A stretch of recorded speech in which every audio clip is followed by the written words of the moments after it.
You might know this Phantom, and it isn't really liked by the community. All the way at the bottom with 20 votes. Would rather get stuck in an avalanche and die there twice. Okay. So today I decided to redesign the Avalanche Phantom to be a premium skin using my 3D modeling software of choice, Blender. If you want to learn Blender, check out my recent tutorial. First off, I had to brainstorm long and hard to find out what kind of theme my redesigned Avalanche Phantom should have. And I came up with an avalanche. I know, it's pretty impressive that I came up with that.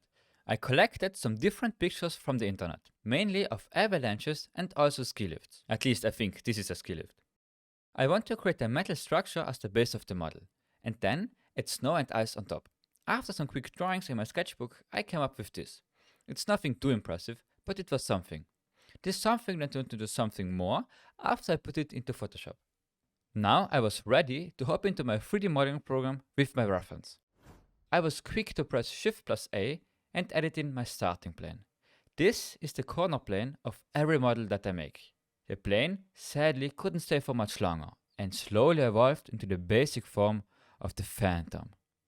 Instantly I experimented around with the snow on top of the gun, and it kind of worked out the first try. To tackle the rest of the Phantom, I chose 45-degree angles to be the main design feature of the gun, and I also made everything grey. To contrast the grey body, I chose to add in some yellow numbers and text. Yes, I was heavily inspired by Icebox.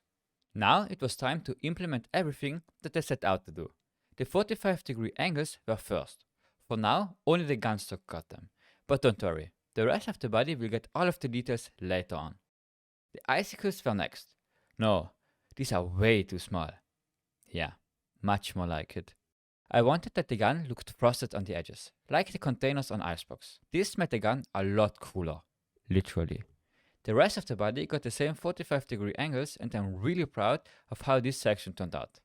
The same cannot be said about the handle, where I struggled a lot more to find the right shapes. But at the end I settled with this.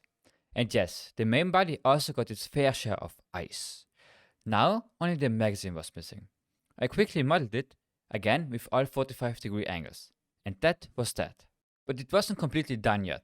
I had to create an animation first. For the animation, I wanted to tell a short story of a Phantom that got into an avalanche and then gets rescued.